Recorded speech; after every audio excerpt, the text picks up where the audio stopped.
Com graça e paz, na parte de Cristo Jesus, nosso Senhor.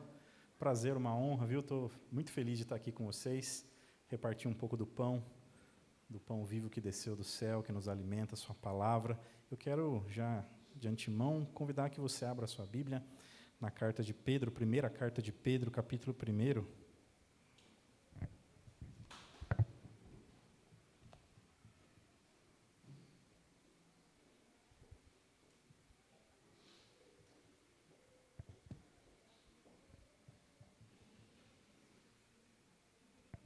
Primeira Pedro capítulo 1, de 1 até o verso 12.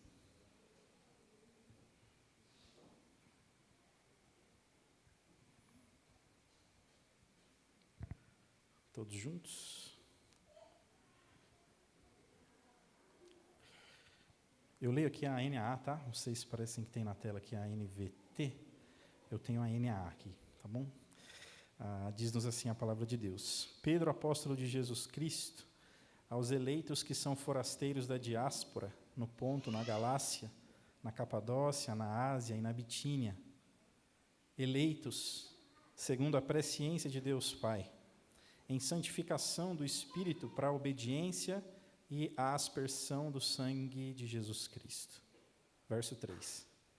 Bendito seja o Deus e Pai de nosso Senhor Jesus Cristo, que segundo a sua grande misericórdia nos regenerou para uma viva esperança mediante a ressurreição de Jesus Cristo dentre os mortos, para uma herança que não pode ser destruída, que não fica manchada, que não murcha, e que está reservada nos céus para vocês, que são guardados pelo poder de Deus, mediante a fé, para a salvação preparada para ser revelada no último tempo.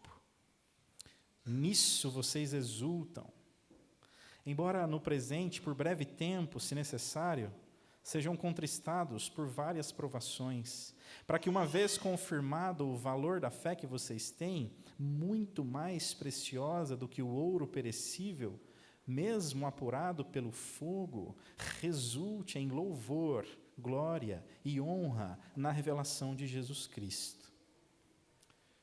Verso 8.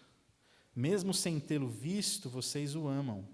Mesmo não o vendo agora, mas crendo nele, exultam com uma alegria indescritível e cheia de glória, obtendo o alvo dessa fé, a salvação da alma. Foi a respeito desta salvação que os profetas indagaram e investigaram. Eles profetizaram a respeito da graça destinada a vocês, investigando qual a ocasião ou quais as circunstâncias oportunas que eram indicadas pelo Espírito de Cristo, que neles estava ao predizer os sofrimentos que Cristo teria de suportar e as glórias que viriam depois desses sofrimentos. A eles foi revelado que não para si mesmos, mas para vocês, ministravam as coisas que agora foram anunciadas a vocês por aqueles que pelo Espírito Santo, enviado do céu, lhes pregaram o Evangelho, coisas essas que anjos desejam contemplar. Ainda mais uma breve oração. Bondoso Deus, nosso Pai, ilumina o nosso coração nessa oportunidade. Que a Tua palavra faça o nosso caminho resplandecer a Tua glória. Que o Senhor console, exorte, confronte, corrija, instrua, e que, se precisamos, ó Deus, refazer caminhos, que essa noite seja uma noite oportuna para isso. Se precisamos, ó Deus, arrependermos-nos de pecados que temos cometido e que não têm agradado ao Senhor, que assim seja também. Que a Tua glória, ó Deus, seja manifesta entre nós e que a Tua palavra renda frutos a 100 por 1 nessa comunidade querida, nos corações aos quais o Senhor tem a tratar nessa noite. Pelos méritos de Cristo oramos. Amém. Amém. A mensagem que acabamos de ler foi escrita para pessoas que passavam por grande tribulação. Pessoas rejeitadas pelo mundo. Essas pessoas são chamadas pelo apóstolo Pedro, aqui no texto, de forasteiras da diáspora. Elas estão fugindo porque guardavam a sua fé em Jesus Cristo. Elas estão descobrindo das formas mais dramáticas, em meio a circunstâncias terríveis, não planejadas por elas, o quão rechaçadas e inadequadas elas eram para o mundo em que viviam. Certamente muitas delas provaram disso através de açoites, prisões, perseguições, privação de sono, alimentação precária e tantas e quantas necessidades mais. A fidelidade delas a Cristo escancarou o fosso que as separava dos aplausos do tempo em que viviam. Talvez você, em algum sentido, meu caro, minha querida irmã, já tenha se sentido assim. Talvez a sua fé em Jesus já tenha te levado a sentir-se profundamente inadequado nesse mundo no qual vivemos. Deslocado, talvez em algum sentido perseguido, ao ponto de perguntar-se a si mesmo, ora, mas qual o problema que há comigo? Nada me satisfaz, tudo parece ser ou estar tão confuso, tudo tão insuficiente, nebuloso, tudo tão caótico, aparentemente sem propósito. O fato é que o mundo no qual vivemos não é a nossa casa. Nós, de fato, nos sentimos como filhos de Deus, desajustados nessa realidade terrena, caída, dramaticamente afetada pela queda. Agora, essa consciência da realidade na qual vivemos, talvez seja uma das maiores contribuições que a fé cristã pode nos dar. Vejam, a fé em Cristo nos posiciona de uma forma sóbria na realidade do mundo em que vivemos. A fé em Cristo nos apresenta a nossa verdadeira condição aqui. E a nossa condição é essa. Nós somos peregrinos em terra alheia. Nós, de fato, não nos encaixamos, não pertencemos a essa ordem, e nada que ela possa nos entregar tem o poder de sanar esse senso de inadequação que nos consome, essa falta de pertencimento que nos assola. A nossa casa aqui será sempre provisória.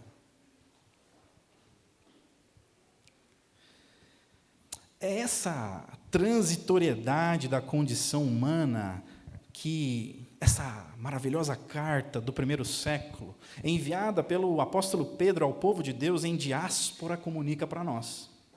Nós não somos daqui. Compreender essa nossa condição vai nos libertar, caríssimos, da ilusão de que a vida cristã deveria se encaixar nos modelos de felicidade aclamados por esse século. Compreender essa nossa condição vai nos libertar da ideia nefasta de que Deus deve ser instrumentalizado para a satisfação dos meus mais mínimos anseios. Vai nos curar o coração da tentação de definir a vida pelo aqui e pelo agora, enquanto perdemos de vista a glória que nos aguarda no ali e no além. Assim, à luz dessa realidade que a palavra do Senhor nos revela sobre a nossa real situação hoje, eu quero propor a vocês um caminho para a nossa mensagem de hoje que passa por 3 perguntas. Quem nós somos em Cristo? O que nós temos de Cristo? E por que nós sofremos? Bom, tentando responder aqui a nossa primeira pergunta, quem somos em Cristo?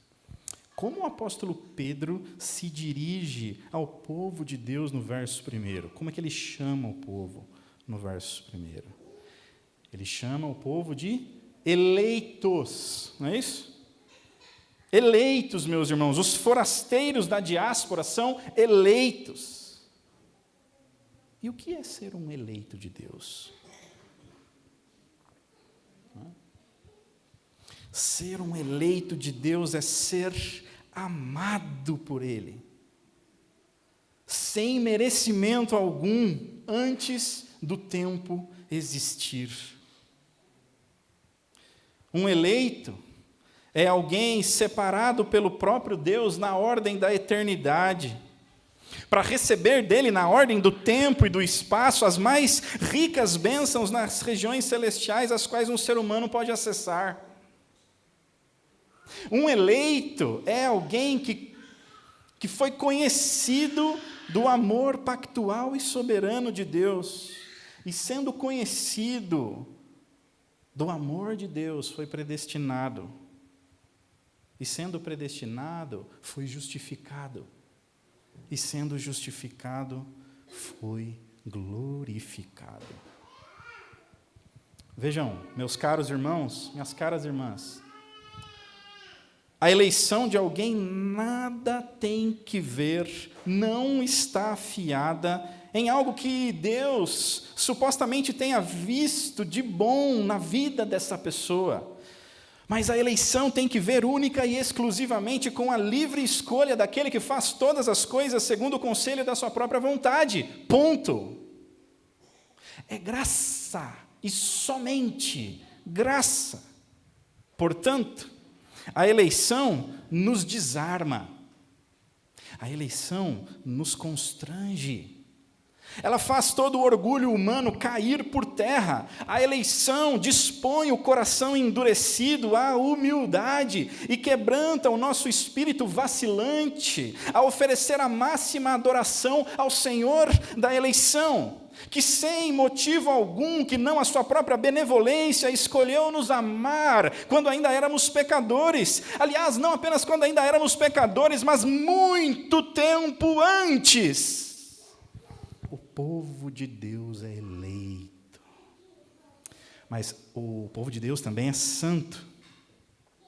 Os forasteiros são santos. O que diz o verso 2 é o seguinte: eleitos em santificação do Espírito. E o que é um santo? Um santo é um separado para a obediência à lei de Deus. Um santo é aquele que é habitado pelo Espírito que nos santifica ao ser e nos habilita a sermos leais a Cristo. Isso significa que somos agora regidos pelo padrão de Cristo. Nós não andamos mais segundo os nossos caminhos, observamos agora a lei de Deus. Não somos pautados e definidos por ninguém que não o Cristo e seu Espírito, que é santo e santificador. Assim, procurando responder a nossa primeira pergunta da noite, quem somos em Cristo, somos forasteiros, eleitos e santos. Somos amados para sermos leais ao Filho. Mas isso só é possível porque fomos aspergidos pelo sangue do Cordeiro. É o que consta no final do verso 2. Eleitos, segundo a presciência de Deus Pai, é o que diz aí o versículo 2, em santificação do Espírito para a obediência e a aspersão do sangue de Jesus Cristo.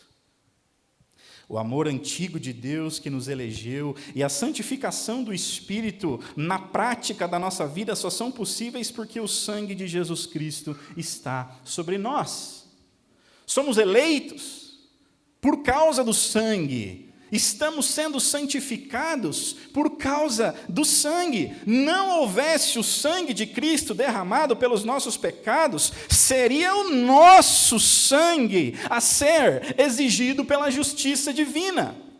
Deus não pode transigir com a iniquidade, ignorar a rebelião humana, tolerar o pecado. Por isso, o padrão por Ele próprio estabelecido é que o salário do pecado é a morte. Por isso, o imaculado sangue de Cristo foi necessário. É o sangue de Cristo que expia a nossa culpa. É pelo sangue de Cristo que Deus nos vê.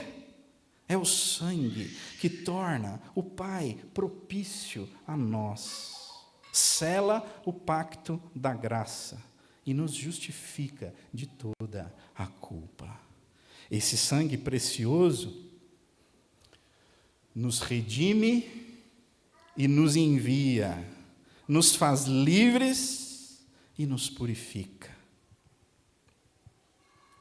E aqui um adendo. Jamais concorde ou participe de qualquer gracejo sobre o sangue de Cristo. Não há nada mais santo e puro e solene do que o sangue do nosso Senhor. Foi esse sangue do Cristo que deve ser reverenciado e adorado, que foi derramado por nós naquela sombria sexta-feira de Páscoa há pouco mais de 2000 anos. Então, tentando responder a nossa primeira pergunta, quem somos em Cristo? Somos eleitos pelo Pai para sermos santificados pelo Espírito, tudo isso possibilitado pela mediação do sangue do Filho. Mas nós temos mais duas perguntas para tentarmos responder nessa noite. E a segunda pergunta que eu havia proposto para vocês era: o que temos em Cristo? Quem somos em Cristo e agora o que temos em Cristo? Essas perguntas estão respondidas, num certo sentido, no texto que lemos, nesses 12 primeiros versos da primeira carta de Pedro. Pedro irrompe em adoração efusiva diante de Deus porque recebeu dele uma nova vida. Perceba como isso consta no texto. Os forasteiros que são eleitos e santos têm de Deus uma nova vida. O verso 3 diz-nos o seguinte: bendito seja o Deus e Pai de nosso Senhor Jesus Cristo, que segundo a sua grande misericórdia, o quê? Nos regenerou, não é isso? E essa palavrinha, regeneração, é exatamente isso, é uma nova vida, é um ser que é gerado de novo. Temos de Deus, assim, uma nova vida, um novo nascimento, implantado pelo próprio Deus em todos os que creem. Agora, note, ele nos deu uma nova vida, ou para usar o termo da NAA, o termo regenerou, né? Para quê? Para uma viva esperança, consta do verso 3. Os forasteiros têm uma viva esperança. Então, nós temos uma nova vida implantada pelo próprio Deus em nós com um objetivo. Uma viva esperança. Veja, a viva esperança do forasteiro não se confunde com algum tipo de humor otimista. Não se confunde com algum tipo de pensamento positivo, não é? Não, essa viva esperança não é frágil como os sentimentos que os homens caídos conseguem cultivar para si. A viva esperança cristã é a vida, com V maiúsculo, do próprio ressuscitado que temos aqui e agora acontecendo dentro de nós. Nós não temos esperança como aqueles que não sabem ao certo se aquilo que esperam de fato concretizará ou se concretizará. Nossa esperança, pelo contrário, é uma certeza inabalável, fiada na perfeição da obra de Cristo, que hoje não apenas nos comunica a sua justiça, mas Ele próprio nos habita por meio do seu Espírito. Nossa esperança, ninguém tira de nós. Cristo e sua ressurreição tomou do futuro centelhas e clarões da vida gloriosa que está por vir, trazendo-a em pequenos fragmentos para o nosso presente, por vezes tão obscuro. Então, o que nós peregrinos em terra alheia temos de Deus? Nós temos uma nova vida, nós temos uma viva esperança, mas o texto também nos instrui que nós temos de Deus uma herança, no verso 4, que não pode ser destruída, que não fica manchada e que não murcha. Uma nova vida, uma viva esperança e uma herança. Os forasteiros têm uma herança. E essa nossa herança não é passível da ação do tempo. Ela não pode ser corrompida, não pode ser contaminada. Ela nunca perde o vigor. Ela não pode ser roubada pelos ladrões deste mundo, porque está preservada e protegida nos céus, para cada um de nós, os que cremos. Nós, como diz o verso 5, note isso, meu caro, que somos guardados pelo poder de Deus mediante a fé. Irmãos, seria Deus propício a nós nessa noite, nos concederia compreender o que significam essas palavras. Somos guardados pelo poder de Deus. Essas palavras deveriam fazer tombar dos nossos corações, por vezes tão ansiosos, toda sorte de incredulidade, de desconfiança. A imagem do texto aqui é militar. Nós estamos cercados por um destacamento celestial enviado a nós, seu povo eleito pelo próprio Deus. Ninguém pode nos arrebatar das suas mãos. Assim, tanto nossa herança, quanto nós mesmos, estamos protegidos por debaixo das poderosas mãos do nosso Pai. E para quê, irmãos? Para aquela glória que há de ser revelada no último tempo, que com absolutamente nada pode ser comparada. Deus nos está protegendo com seu poder para aquela glória que há de vir. E com ela nada nós temos o direito de compará-la. Promoção no emprego, cargo, status, diplomas, títulos ao lado do seu nome, muitos seguidores, aparência, corpo atrativo, carro na garagem de luxo, viagens, mesa farta em restaurantes caros, convites para eventos exclusivos, círculos de amizades poderosas, recordes pessoais, ascensão, proeminência, conta bancária farta, fama, ministério com números e influência, vaga exclusiva no estacionamento da igreja e assento no auditório reservado na área VIP. Nada disso minimamente deve ser comparado com a glória que Deus reservou para todos os que creem que há de vir. Sim, por vezes nós passamos a vida inteira correndo atrás desses falsos ídolos, alguns deles citados aqui, imaginando que esses falsos ídolos poderão saciar o nosso coração, justamente por não compreendermos a verdade bíblica de que se temos de nos gloriar, pois que nos gloriemos em Cristo e somente em Cristo, e neste destino glorioso, o qual Ele tem planejado para cada um de nós, que formos fiéis a Ele até o fim.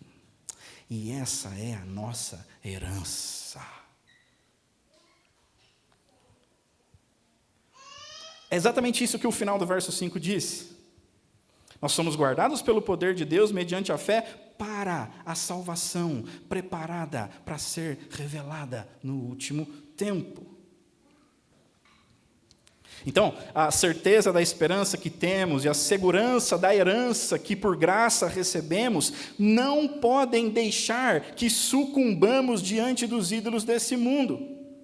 Todos eles que insistem em se apresentar como concorrentes do Cristo, como nossos pretensos salvadores. A fé que recebemos como dom, que se apoia na herança que temos garantida pelo poder do Espírito, não pode se deixar levar pela palidez desse mundo opaco e doente. Essa nossa esperança não nasce do achismo de uma cabeça emocionada, de uma cabeça sugestionada. Nossa fé não é aleatória. Todas essas verdades sobre as quais estamos conversando aqui não nascem em nós mesmos, elas têm lastro. Nossa fé remonta às promessas que Deus fez ao próprio Adão. E assim deve permanecer até que Cristo volte. A igreja vive o que os profetas profetizaram e desejaram ver. A igreja vive o que os anjos ansiaram contemplar. A herança que temos não trata-se de um achado recente. É uma posse antiga que nos chegou pela fidelidade de Deus à sua promessa. Nada que não esteja firmado nos padrões das Escrituras Sagradas deve ter a mais mínima atenção do povo que crê. Então a gente tentou falar um pouco aqui sobre quem nós somos em Cristo, o que nós temos de Cristo. E a terceira pergunta que eu havia proposto aos irmãos, olhando para o texto de Pedro, é por que sofremos? E notem que curioso, como Pedro abre o verso 6, contrastando o que ele chama aqui de indizível alegria com a realidade do sofrimento e da provação. O texto diz assim: nisso vocês exultam, embora no presente, por breve tempo, se necessário, sejam contristados por várias provações. E aqui nós estamos pisando em solo sensível, o solo do sofrimento, que mexe com histórias e perguntas que por vezes carregamos por anos na alma. Agora, a primeira coisa que é possível constatar aqui é que o texto ele admite as duas coisas acontecendo ao mesmo tempo: exultação e provação, alegria e sofrimento. Uma realidade não precisa necessariamente excluir a outra. Então, à luz dessa possibilidade, nós podemos começar a responder a essa delicada pergunta dizendo que sofremos para experimentar e testemunhar o valor que a nossa fé tem. O apóstolo está descrevendo a nossa fé aqui como mais preciosa do que o ouro. O verso 7 diz exatamente isso. Para que, uma vez confirmado o valor da vossa fé, muito mais preciosa do que o ouro perecível, mesmo apurado pelo fogo, resulte em louvor, glória e honra na revelação de Jesus Cristo. As provações na vida do forasteiro, portanto, vêm para que ele veja, como na luz do meio-dia, o valor que a sua fé tem. Já parou para pensar nisso? A partir desse prisma, que quando nós estamos passando por grandes tribulações, o Senhor quer que vejamos o valor da nossa fé nele. O Senhor quer que provemos dele. E aqui o apóstolo Pedro está nos chamando para um lugar muito alto da nossa fé. Um lugar bem sublime. Que muitos de nós, por vezes, sequer paramos para pensar na nossa caminhada cotidiana com o Senhor. O que Pedro nos está aqui ensinando é que ninguém é melhor que o Senhor. Por mais que aquilo que o sofrimento tenha levado de você fosse precioso, mas o Senhor ainda é maior. O Senhor basta.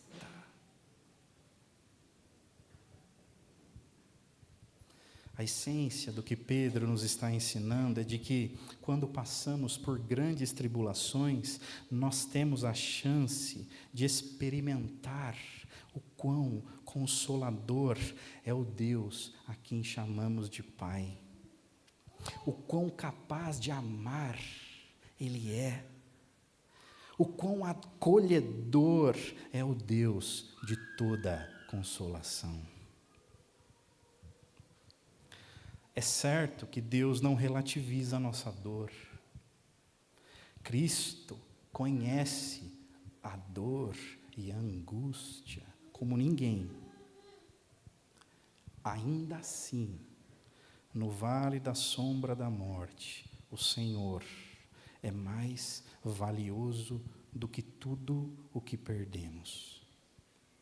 Ele é mais firme que o chão que cedeu, mais presente do que aquele que não está mais. A ausência, nós sabemos, sim, ela é real, o vazio pesa, mas a última palavra não pertence à perda, mas a Cristo, e Cristo é suficiente, Ele é maior do que tudo, você precisa crer nele.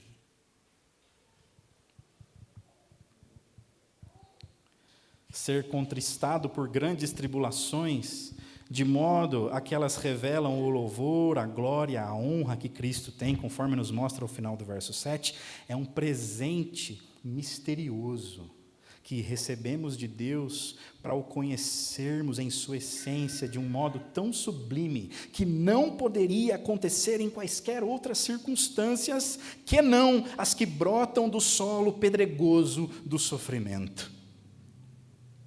Aqui nós estamos falando de discipulado profundo.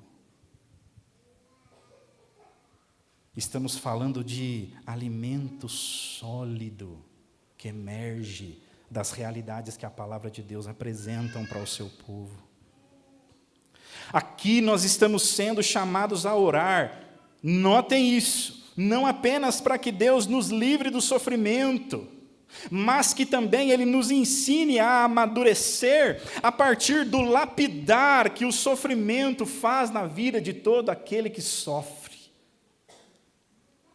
Senhor, não me livre do sofrimento, mas me ensine em meio ao sofrimento a conhecê-lo mais, e enquanto eu o conheço, eu o glorifico mais. É bastante distinta da ideia que faz fama entre, infelizmente, boa parte da igreja que se chama cristã do nosso país. É uma ideia que não tem apelo, não afaga o ego, mas é uma ideia que emerge da realidade sofrida do povo que honrava o Cristo no primeiro século, e que o Espírito Santo preservou e fez chegar até nós hoje aqui, povo dele, para que essa mesma ideia continue moldando e pavimentando o caminho que andamos para a glória de Deus. Vejam, o ourives, ele só conclui o processo de purificação do ouro quando consegue ver a sua própria face refletida na peça que está sendo trabalhada. Assim, em meio ao trabalho artesanal do ourives mor, pouco a pouco, perceberemos que aquilo que perdemos aqui e no agora nos será perfeitamente reparado no ali e no além. E que o breve tempo que peregrinamos forasteiros por esse mundo, fraturado, maculado, caído, afetado pela queda, não se pode comparar com as alegrias da vida eterna, do porvir, que breve virá. Irmãos queridos, caríssimas irmãs, compreender que não somos daqui é a chave para a nossa libertação das ilusões de felicidade impostas por esse século. Nós não somos daqui. Somos do Deus que nos conheceu antes do tempo existir. Nos separou no tempo e nos aspergiu com o sangue do Cordeiro para andarmos em justiça, como alguém que por ele fora justificado. Essa é a nossa identidade. Quando o mundo nos rotular de inadequados, nós consentiremos com eles, nós concordaremos, somos mesmos. Perdoem, somos mesmo, não nos encaixamos. Somos alheios a essa realidade que tenta nos esmagar, nos arrastar para si. Nós não somos ludibriados pelas promessas ocas, com prazo de validade vencido que o mundo tem a nos oferecer. Somos regenerados para uma viva esperança, herdeiros de uma porção guardada no céu que não apodrece. E enquanto a nossa porção guardada no céu não apodrece, nós aqui agora somos guardados pela mão bondosa de Deus, e nada nos toca, porque a Ele pertencemos. Somos educados pela dor, refinados por um fogo que tem Senhor. Por breve tempo, se necessário, entristecidos, porém no fogo nossa fé se faz louvor, que ilumina a sublimidade do ourives mor. O choro ainda vem, sim, mas não nos governa. A saudade ainda dói, mas não nos define. Amamos o Cristo que não vemos e cremos no Cristo que nos vê. Não caminhamos num conto improvisado, não. Profetas sondaram essa graça, anjos desejaram perscrutá-la, e nós a recebemos pela palavra que anuncia os sofrimentos de Cristo e as glórias destes sofrimentos que se seguiriam. Mas o sofrimento não é o epílogo da igreja. A nossa gloriosa salvação, sim, ela é o desfecho meticulosamente planejado pelo ressuscitado. Assim, povo de Deus, ergue os olhos, nós não somos daqui, somos do dia que vem. Marchamos entre as sombras e as luzes do já e do ainda não, da noite que está acabando, enquanto os primeiros raios de sol fulguram o céu da Nova Jerusalém, que breve descerá. Até lá, viveremos pela fé. com os olhos fitos naquele que vem, não naquilo que vemos, guardados pelo poder incomparável daquele que conhece o fim desde o começo. Vamos orar? Deus de toda a graça, nós te bendizemos por nos teres regenerado para uma viva esperança, marcando-nos como forasteiros eleitos, cujo lar não se encontra nas promessas que este século tem para dar. Pedimos, Senhor Deus, que o Teu Espírito nos fortaleça em meio ao fogo das provações, transformando cada dor em refinamento que purifica a nossa fé e revela a beleza de Cristo em nós e para nós. Que a herança celestial que temos em Ti nos motive a marchar com sobriedade e coragem, amando o que é eterno e aguardando com confiança o dia em que o nosso exílio aqui cessará e descansaremos plenamente em Tua presença. Amém e amém.